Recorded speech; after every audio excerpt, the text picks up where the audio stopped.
যেখানে ভালোবাসা ছিল না, যেখানে একেবারেই অবস্থা খারাপ ছিল। এমন একটা পর্যায়ে আল্লাহ নবী সাল্লাল্লাহু আলাইহি সাল্লাম দুনিয়াতে আগমন করলেন। সম্মানিত ভাইরা, এই জন্য এই মাসের থেকেই আল্লাহ নবী সাল্লাল্লাহু আলাইহি সাল্লাম, যেহেতু জন্ম এবং মৃত্যু আল্লাহ নবী সাল্লাল্লাহু আলাইহি সাল্লামের সিরাত চলতেছে, এই জন্য এখান থেকে আমাদেরকে জানতে হবে যে রাসূল কি জিনিস ছিল। এখান থেকে জানতে হবে রাসূল আমাদের প্রতি কতটুকু ভালোবাসা ছিল, রাসূল কতটুকু আমাদের উপরে মহব্বত ছিল, এবং আমরা রাসূলের প্রতি কতটুকু মহব্বত করি। এটা আমাদের একটা জানার বিষয় যে রাসূল আমাদের প্রতি কতটুকু ভালোবাসা ছিল, রাসূল আমাদেরকে কতটুকু ভালোবাসতো, এবং আমরা রাসূলকে কতটুকু ভালোবাসি, এটাই একটা জানার বিষয়। দেখেন, এমন একটা নবী পৃথিবীতে আগমন করেছিল, দীর্ঘ 1450 বছর পার হয়ে গেছে। এখন পর্যন্ত সেই নবী আমাদের মহব্বতের জন্য, আমাদের ভালোবাসার জন্য, আমাদেরকে না নিয়ে তিনি জান্নাতে যাবেন না, সেই চিন্তা ভাবনা এখন পর্যন্ত আল্লাহ নবী সাল্লাল্লাহু আলাইহি সাল্লাম আমাদেরকে কবর থেকে আমাদেরকে ভালোবেসে যাচ্ছেন। কিন্তু আমরা সেটা জানি না, সেটা আমরা বুঝতেও পারি না, বুঝতে চাইও না।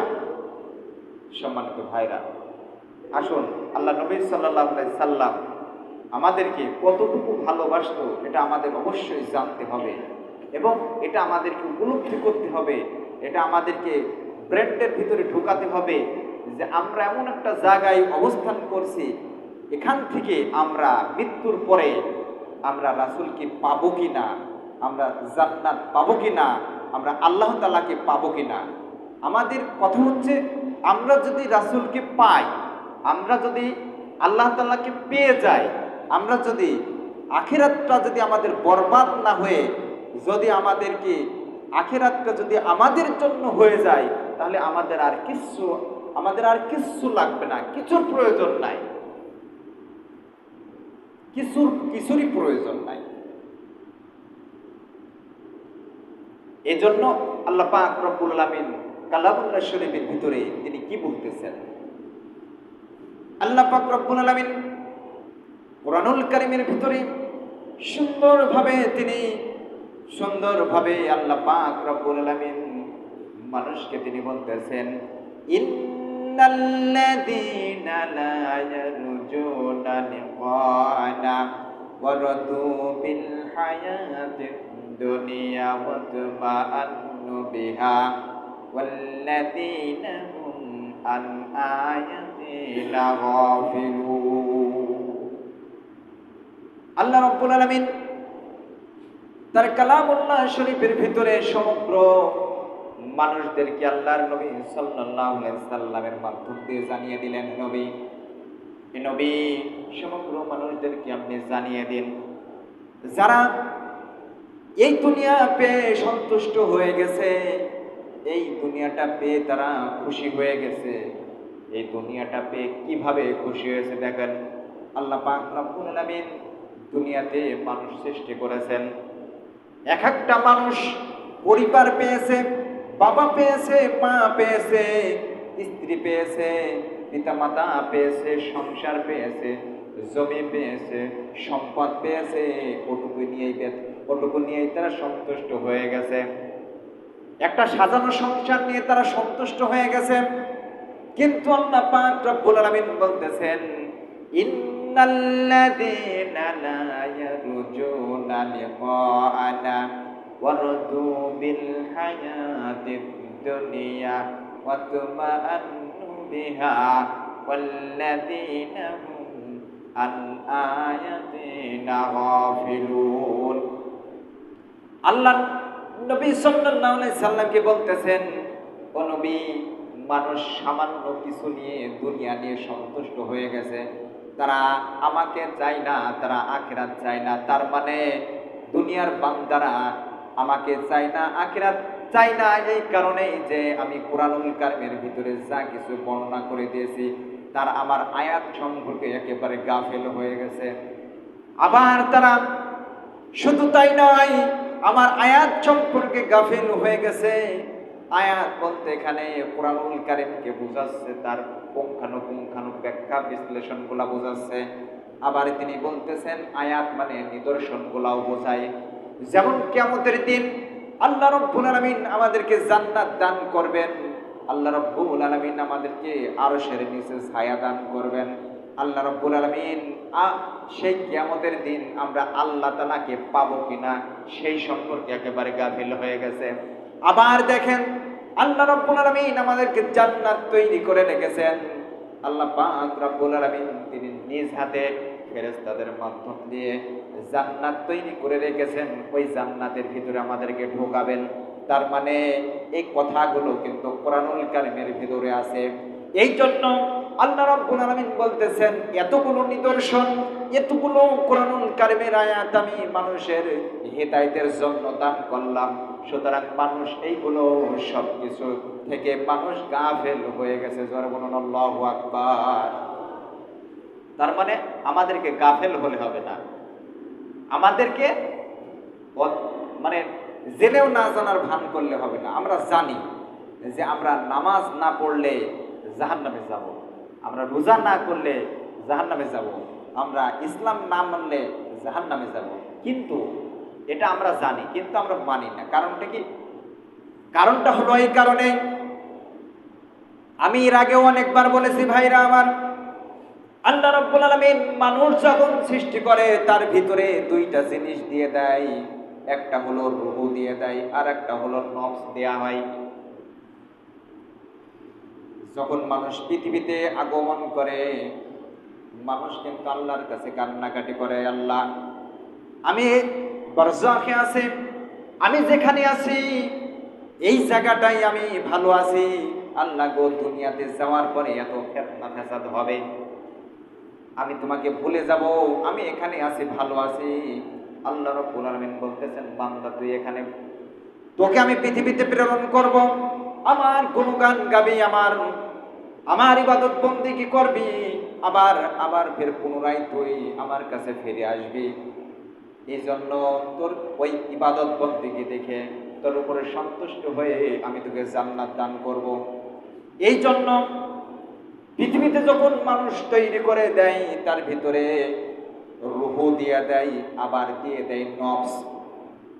ভাইরা আমার, আদম আলাইহিস সালামকে যখন জান্নাত থেকে বের করে দেয় তখন এই শয়তান চ্যালেঞ্জ করেছিল যে আল্লাহ গো তোমার একটা হুকুম না মানার কারণে আমি শয়তান হয়ে গেছি, এই জন্য তোমার বান্দাদেরকে তোমার ইবাদত থেকে ফিরিয়ে নিয়ে আসার জন্য আমাকে একটা কন্ট্রোল করার জন্য একটা জিনিস দেওয়া লাগবে। সেই জিনিসটা হচ্ছে নফস, এটা আমার কন্ট্রোলে দেওয়া লাগবে। আল্লাহ রাব্বুল আলামিনকে বলতেছেন দুনিয়াতে তোমার বান্দাদেরকে আমি তোমার ইবাদত থেকে ফিরিয়ে নিয়ে আসার জন্য যেই হাতিয়ারটা ব্যবহার করব সেটা হলো নফস। এই নফসের দাবিদারি যে করবে সে আমার দাবিদারি করবে। তোমার বান্দাদেরকে আমি চারিদিক থেকে ঘিরে নেব, চারিদিক থেকে ঘিরে নেওয়ার পরে তোমার বান্দাকে আমি তোমার ইবাদতে অগ্রসর হতে দেব না। কিন্তু আল্লাহ রাব্বুল আলামিন উল্টা করে চ্যালেঞ্জ করলেন শয়তানের সাথে, তুই আমার বান্দাকে চারিদিক থেকে ঘিরে নিবি, এটা আমি সহ্য করব, ঠিক আছে তোর চ্যালেঞ্জ আমি গ্রহণ করলাম, কিন্তু এমন ফাঁকফোকর দিয়ে আমার উম্মতি বান্দাদেরকে, ইমানদার ব্যক্তিদেরকে আমি যে আমার ইবাদতের ভিতরে শামিল হওয়ার মাধ্যম দিয়ে আমি জান্নাতের ভিতরে তাদেরকে দাখিল করব। সুবহানাল্লাহ। এই জন্য ভাইরা আমার, রূহ আল্লাহ রাব্বুল আলামিন নিয়ন্ত্রণ করে, এই জন্য রূহটাকে বেশি বেশি খাবার দিতে হবে, আর নফসটাকে কন্ট্রোল করে শয়তান। এই জন্য শয়তানের নফসকে কখনো আমরা খাবার দেব না, আমরা খাবার দেব রূহকে। আমার কথা কি বুঝতে পারছেন? আমরা খাবার দেব রূহকে। তার মানে রূহটা হলো খাবার কিভাবে দেব, আমার ইচ্ছা করছে যে আমি খারাপ কাজের সাথে জড়িত হব। আমার ইচ্ছা করছে যে আমি আমি এখন নামাজ পড়তে আমার ভালো লাগে না, আল্লাহর বিধান মানতে আমার ভালো লাগে না, কোরআনের বিধান মানতে আমার ভালো লাগে না, ইসলামের বিধান মানতে আমার ভালো লাগে না। তার মানে ভালো ভালো কাজগুলা শরিয়া অনুযায়ী যেটা আমরা করে থাকি ওটা হলো রুহকে খাবার দেয়া। আর যেইগুলা খারাপ, সমাজের মানুষে সেটা মানতে পারে না, যেমন চুরি করা খারাপ, ডাকাতি করা খারাপ, জেনা করা খারাপ, অবৈধ মানুষের সাথে ঘোরাফেরা করা খারাপ, যারা নামাজি বেনামাজি, নামাজ পড়ে না যারা বেনামাজি, তাদের পিছে থাকাটাও খারাপ। এটা রুহকে খাবার দেয়া, ওই নফসকে খাবার দেওয়া। অতএব যতগুলো কাজ আছে পৃথিবীতে শরিয়ার পরিপন্থী, যেমন আত্মীয়তার সম্পর্ক ছিন্ন করা, এটা কি খারাপ না ভালো? খারাপ। এই জন্য আত্মীয়তার সম্পর্ক ছিন্ন করাটাও হলো নফসকে খাবার দেয়া। তার মানে আত্মীয়তার সম্পর্ক আমি ছিন্ন করে ঘুরে বেড়াচ্ছি, আত্মীয়র সাথে আমার সম্পর্ক নাই, তাদের আত্মীয়তা আছে কিন্তু আমি সেটা পরিচয় দেই না, আমার ভালো লাগে না, এটাও ইবাদতের পরিপন্থী, এটা করা যাবে না। আবার দেখেন, নামাজ আজান হচ্ছে, আমি মসজিদের পাশ কাটিয়ে চলে যাচ্ছি, আজান হচ্ছে, আমি গল্প করে সময় কাটিয়ে দিচ্ছি, নামাজ পড়তে আমার ভালো লাগে না, এটাও কিন্তু ইবাদতের পরিপন্থী, এটা করা যাবে না। তার মানে এটা করাটাই হলো নফসকে খাবার দেয়া। নফসকে খাবার দেয়া মানে আমি ভালো মন্দ খাবার প্রতিদিন দিচ্ছি, এরা এমন না, বিষয়টা এমন না। বিষয়টা হলো যে আল্লাহ যে কাজকর্মগুলো আমাদেরকে দিয়েছে ওই কাজকর্মগুলাই হলো রুহকে খাবার দেয়া, আর ওর পরিপন্থী চলাই হচ্ছে আমার নফসকে খাবার দেয়া। যেমন আল্লাহ রাব্বুল আলামিন বলতেছেন, কুল ইন্না সালাতি ওয়া নুসুকি ওয়া মাহইয়ায়া ওয়া মামাতি লিল্লাহি রাব্বিল আলামিন। আল্লাহ রাব্বুল আলামিন বলতেছেন, নবীকে বলতেছেন, হে নবী আপনি বলেন যে আমার জীবন, আমার কি জীবন, আমার কুরবানি, আমার ইবাদত, আমার নামাজ, আমার সবকিছু আল্লাহ রাব্বুল আলামিনের সন্তুষ্টির জন্য হয়ে থাকে। সুবহানাল্লাহ। তার মানে আমার নামাজটাও হতে হবে, নামাজ পড়বো সেটাও আল্লাহর সন্তুষ্টি, নামাজটা কবুল হবে এটাও আল্লাহর সন্তুষ্টি। আমার কুরবানি করব, কুরবানি মানে প্রতি বছরে বছরে কুরবানির চাঁদে কুরবানি করাটা এটা তো আছে, তারপরেও আমার জীবন কোরবানি করা, আমার সম্পদ কোরবানি করা, আল্লাহর রাস্তায় দান করা, আল্লাহর রাস্তায় সদকা করা, আল্লাহর রাস্তায় যাকাত দেয়া, আল্লাহর রাস্তায় যারা ইসলামী আন্দোলন করে এদেরকে সাহায্য সহযোগিতা করা, ইসলামটাকে প্রসারিত করা। যেমন হযরত খাদিজা রাদিয়াল্লাহু তাআলা আনহু সকল সম্পত্তি তিনি ইসলামের জন্য নিবেদিত করে দিয়েছেন, এটাও কোরবানি। জোরে বলুন সুবহানাল্লাহ। ভাইরা আমার মরণটা, আমার জীবনটা বেঁচে থাকা, আমার বেঁচে থাকাটাও হবে আল্লাহর সন্তুষ্টির জন্য, আর আমার মরে যাওয়াটাও আল্লাহর সন্তুষ্টি। মরে যাওয়াটা মানে কি আমি এমনি এমনি মরে যাবো তা নয়, আমি মরে যাব মানে আল্লাহর রাস্তার ভিতরে থেকে, আল্লাহর রাস্তার গণ্ডির ভিতরে থেকে আমি মারা যাব, এটাও হলো আল্লাহর সন্তুষ্টি অর্জনের জন্যই। জোরে বলুন সুবহানাল্লাহ। এই জন্য ভাইরা আমার, নবী কেমন ভালোবাসত, ভালোবাসাটা আল্লাহর সন্তুষ্টির জন্য হতে হবে। যেমন আমি আপনাদেরকে একটা উদাহরণ দিচ্ছি, আল্লাহ পাক রব্বুল আলামিন তার নবী, বিশ্ব নবী মুহাম্মদুর রাসূলুল্লাহ সাল্লাল্লাহু আলাইহি সাল্লাম মদিনার বুকে যখন অবস্থান করতেন, সাহাবায়ে কিরামদের নিয়ে যখন তিনি অবস্থান করতেন, সেই সময়টাই আল্লাহর নবী সাল্লাল্লাহু আলাইহি সাল্লাম 3 দিন নিখোঁজ ছিলেন। কয় দিন নিখোঁজ ছিলেন? আমার দিকে তাকান ভাই, আমার দিকে তাকান। কয়দিন নিখোঁজ ছিলেন নবী? আরো জোরে বলেন, কয়দিন? 3 দিন নিখোঁজ ছিলেন নবী। নবী মদিনাতে নাই, রাসূল মদিনাতে নাই। এই জন্য হযরত ওমর রাদিয়াল্লাহু তাআলা আনহু, হযরত আবু বকর রাদিয়াল্লাহু তাআলা আনহু পেরেশান হয়ে গেলেন, সাহাবায়ে কিরামরা পেরেশানি হয়ে গেলেন। কারণটা কি? মদিনার বুকে নবী নাই। মদিনার বুকে নবী নাই, নবী গেল কোথায়? 3 দিন দেখা নাই। হযরত ওমর রাদিয়াল্লাহু তাআলা আনহু খোলা তরবারি বের করে বললেন যে আমার নবীর যদি কিছু হয়, আমার নবীর যদি একটা পশমে আঘাত লাগে, আমি এই মদিনার বুকে যত মুনাফিক আছে, যত কাফের আছে, যত কাফের বেঈমানরা যত আছে, আমি একটা কাফের বেঈমান মুনাফিকদেরকে তার ঘাড়ের উপরে গদ্দান থাকবে, আমি এটা কখনো সহ্য করব না ঘোষণা দিয়ে দিলেন। হযরত আবু বকর বলতেছেন, ভাই ওমর, এত উত্তেজিত হওয়ার দরকার নাই, আমরা নবীকে আগে খুঁজি, কোথায় আছে নবী, আমরা চলো খুঁজি। এভাবে চলে গেলেন হযরত আবু বকর। ওমর রাদিয়াল্লাহু তাআলা মদিনা থেকে মক্কায় যাওয়ার জন্য প্রস্তুতি নিলেন, নবী কোথায় আছে খুঁজতে বের হলেন। মদিনা থেকে বের হয়ে তিনি চলে গেলেন মরুভূমির ভিতরে, যাইতেছেন নবীকে খুঁজতেছেন। হঠাৎ করে একটা পাহাড়ের পাদদেশে একজন রাখাল ছিলেন, একজন যৌন ব্যক্তি ছিলেন, তিনি ভেড়া রাখছেন, উট রাখতেছিলেন। হযরত আবু বকর হযরত ওমর রাদিয়াল্লাহু তাআলা আনহু ওই যৌন ব্যক্তিকে জিজ্ঞাসা করলেন, ও যুবক, আমার নবী, বিশ্ব নবী মুহাম্মদুর রাসূলুল্লাহ সাল্লাল্লাহু আলাইহি সাল্লামকে কি তুমি দেখেছো কিনা? ওই যুবক বলতেছেন, আমি নবীকে চিনি না, আমি মুহাম্মদকে চিনি না, কখনো নাম শুনি নাই, তবে সামনে যে পাহাড়টা দেখা যায়, এই পাহাড়ের উপরে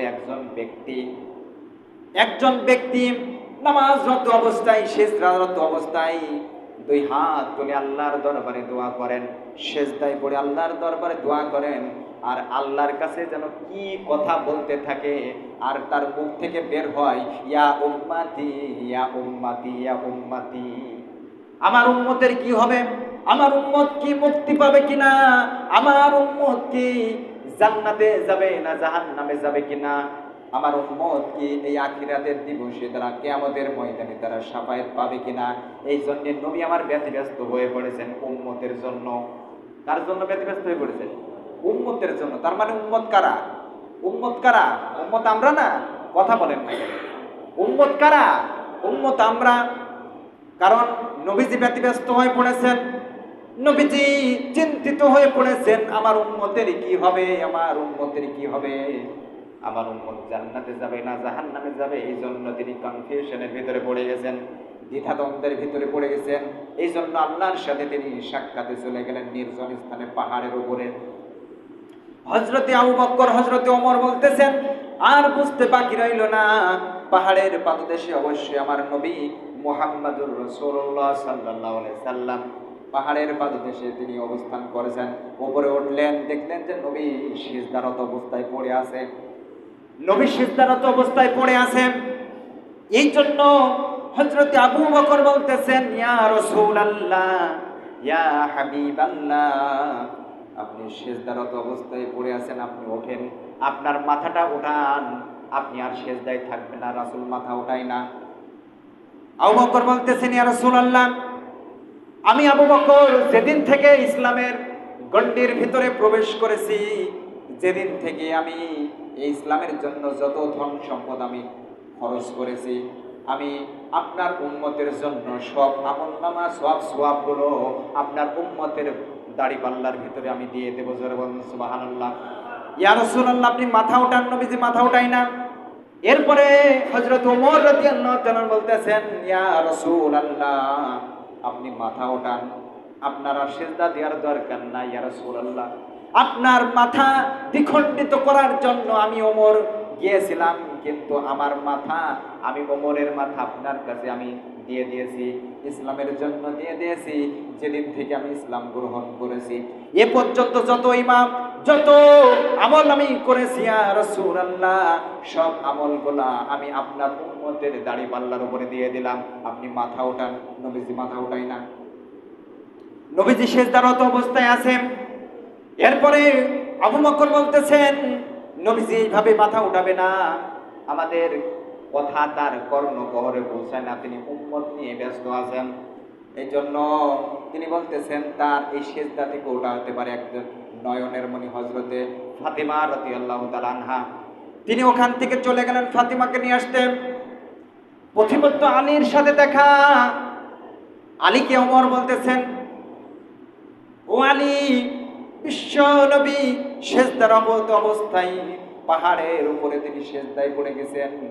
ইয়া উম্মতি ইয়া উম্মতি ইয়া উম্মতি বলে কাঁদতেছেন, উম্মতের জন্য কাঁদতেছেন। এই জন্য ফাতিমা রাদিয়াল্লাহু তাআলা আনহাকে লাগবে, তাকে নিয়ে আসো। নিয়ে আসার পরে হযরতে বিশ্বনবী মুহাম্মদুর রাসূলুল্লাহ সাল্লাল্লাহু আলাইহি সাল্লামের সেজদা থেকে উঠানো হোক। তাকে নিয়ে আসা হলো। ফাতিমাকে বলতেছেন, তোমার আব্বাকে ডাকো।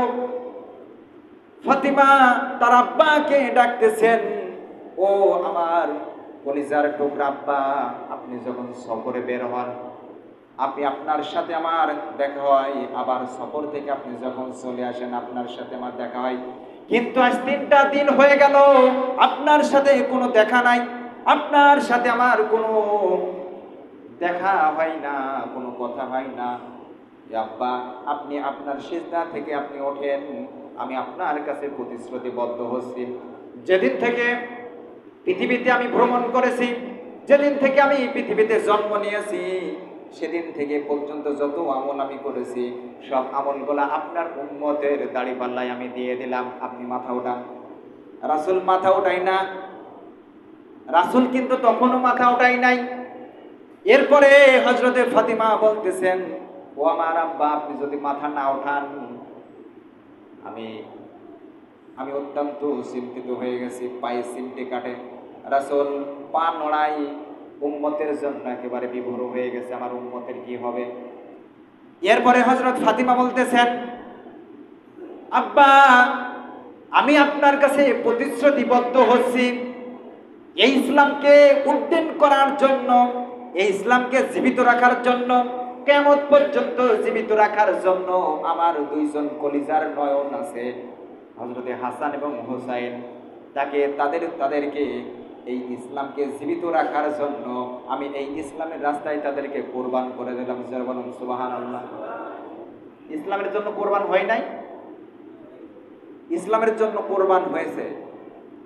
তার জীবন দিয়ে, সাহাবীদের জীবন দিয়ে, রাসূলের রক্ত দিয়ে ইসলামের জন্য এখন পর্যন্ত তাদের রক্তের বিনিময়ে, জীবনের বিনিময়ে ইসলামটা জীবিত আছে এখন পর্যন্ত। কিন্তু দেখেন, আমাদের তো জীবন দেওয়ার, জীবন আমরা তো দিতে গেলেও ভয় পাই, কিন্তু কথা হচ্ছে আমরা আল্লাহর রাস্তায় একটু চলাচল করব, আল্লাহর দ্বীনকে মনের সাথে নিয়ে মিশে, জীবনের সাথে মিশে আমরা ইসলামের উপরে প্রতিষ্ঠিত থাকব, সেটাও আমরা করতে চাই না।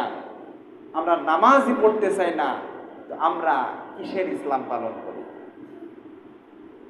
দেখেন ভাইরা আমার, নামাজ নামাজ নামাজ বলে বিশ্বনবী যেদিন পৃথিবী থেকে বিদায় নিয়ে যখন চলে যাবেন, তখন তিনি নামাজ নামাজ নামাজ বলে ঘোষণা করেছেন। কারণ কি? হে উম্মতরা, হে উম্মতরা, তোমরা নামাজ ছেড়ো না, নামাজ ছেড়ো না, নামাজ পড়ো, নামাজ পড়লে পরে আমি তোমাদেরকে কিয়ামতের দিন শাফায়াত করব, এবং অন্তত আমার উম্মত বলে তোমরা পরিচয় দিতে পারবা। নামাজ তোমরা ছাড়বা না, নামাজ ছেড়ো না। অথচ সেই নামাজ থেকে আমরা গাফিল হয়ে আছি, আমরা আল্লাহর বিধান থেকে গাফিল হয়ে আছি। ভাইরা আমার, একটু বিবেক দিয়ে চিন্তা করুন। নবীজি যখন মৃত্যু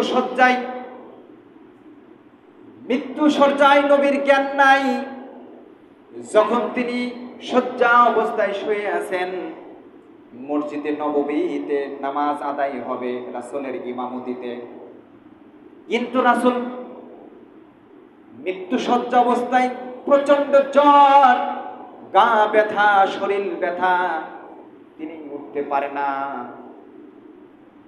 হযরত আয়েশা রাদিয়াল্লাহু তাআলা আনহাকে বলতেছেন, আয়েশা, তোমার ঘরের পর্দাটা একটু সরায় দাও, আমি দেখবো মসজিদে নববীর কি অবস্থা। পর্দাটা সরানো হলো। নবীজি মসজিদে নববীতে লাইন ধরে সাহাবীরা দাঁড়াই আছেন। নবীজি দেখতেছেন মসজিদে নববীতে তারা লাইন দিয়ে অবস্থায় দাঁড়ানো। নবীজির চোখ দিয়ে ঝরঝর করে পানি পড়তেছে, দুই চোখ দিয়ে ঝরঝর করে পানি পড়ে দাড়ি মোবারক গুলা ভিজে যায়। হযরতে আয়েশা জিজ্ঞাসা করে, ইয়া রাসূলুল্লাহ, আপনি কাঁদেন কেন? আপনার চোখ দিয়ে কেন পানি বের হয়? নবীজি বলতেছেন, আয়েশা, এই নামাজের সারিবদ্ধ থাকার জন্য, এই মসজিদ নববীতে যেভাবে সাহাবায়ে কেরামরা সারিবদ্ধভাবে দাঁড়ায় গেছে নামাজ কায়েম করার জন্য, এই নামাজ প্রতিষ্ঠিত করার জন্য আমি তাইফের ময়দানে রক্ত দিয়েছি। আমি এই নামাজকে খাড়া করার জন্য উহুদের ময়দানে আমার দন্দান মুবারক শহীদ হয়ে গেছে। যেদিন থেকে আমার দন্দান মুবারক শহীদ হয়ে গেছে, সেদিন থেকে আমার নবীজি কখনো দাঁত বের করে হাসতে পারে না। আয়েশা, এই চিত্র দেখার জন্য আমি যে চিত্রটা দেখলাম, এই চিত্রটা দেখার সাথে সাথে উহুদের প্রান্তরের যে ছবিটা আমার সামনে ভেসে উঠল। তাইফের ময়দানে রক্ত বের করে আমার জুতা মোবারক আটকে গিয়েছিল, এই জন্য ওই প্রতিচ্ছবিটা আমার ভেসে উঠল। এই নামাজ কায়েম করার জন্য আমার এত কষ্ট। ও আয়েশা, নামাজকে কায়েম হয়েছে কিনা, নামাজকে আদায় হয়েছে কিনা? আয়েশা বলতেছেন, ইয়া রাসূলুল্লাহ, আপনার অনুপস্থিতিতে, আপনার অসুস্থতার কারণে আমার পিতা হযরতে আবু বকরের ইমামতিতে নামাজ সম্পূর্ণ হয়ে গেছে। জোরে বলুন সুবহানাল্লাহ। সেই নামাজ থেকে আমরা গাফেল হয়ে থাকি, সেই নামাজ থেকে আমরা দূরে সরে থাকি। আমরা মসজিদ তৈরি করলাম, কিন্তু আমরা নামাজে আসতে আমরা অস্বীকৃতি জানাই। ভাইরা আমার, হাত জোড় করে আপনাদের কাছে অনুরোধ করছি, আপনারা নামাজে আসুন, নামাজি হন, নামাজমুখী হন, কপাল খুলে দেবে আমার আল্লাহ তাআলা। সুবহানাল্লাহ। আমার কথা কি বুঝতে পেরেছেন? আমার কথা বুঝেননি আপনারা? আমার কথা আপনারা বুঝেননি? যদি বুঝতেন, আমার কথার মর্মটা যদি আপনারা বুঝতেন, নামাজ নামাজ নামাজ, একটাই কথা, নামাজ। এই নামাজই পরিবর্তন করে দিতে পারে আপনার জীবন, এই নামাজই পরিবর্তন করে দিতে পারে আপনার সুশৃঙ্খল, এই নামাজই পরিবর্তন করে দিতে পারে মসজিদ, নামাজই পরিবর্তন করে দিতে পারে আপনার পরিবার, এই নামাজই পরিবর্তন করে দিতে পারে আপনার সমাজ, এই নামাজই পরিবর্তন করে দিতে পারে পুরা রাষ্ট্রটা। জোরে বলুন সুবহানাল্লাহ। নামাজ ছাড়া কখনো কোনো জিনিস পরিবর্তন করা সম্ভব নয়। আপনি যত আন্দোলন করেন, যত মারেন, যত কাটেন, যত আন্দোলন করে আপনি সব উজাড় করে দেন, নামাজ যদি কবুল না হয়, কোনো আন্দোলন আপনার কবুল হবে না। জোরে বলেন, কথা ঠিক কিনা? নামাজ পড়তে হবে, নামাজ। নামাজ একমাত্র আপনার কপাল খুলতে পারে। আল্লাহ পাক রব্বুল আলামিন সকলকে আমাদের নামাজি হওয়ার তৌফিক দান করুন। আর আমরা যেন ইসলামের গণ্ডির ভিতরে প্রবেশ করেই আমরা চলতে পারি, ঐক্যবদ্ধ হয়ে আমরা যেন থাকতে পারি। আল্লাহ পাক রব্বুল আলামিন আমাদের সকলকে কবুল করুন। ওয়া আখিরু দাওয়ানা আলহামদুলিল্লাহি রাব্বিল আলামিন। আসসালামু আলাইকুম ওয়া রাহমাতুল্লাহি ওয়া বারাকাতুহু।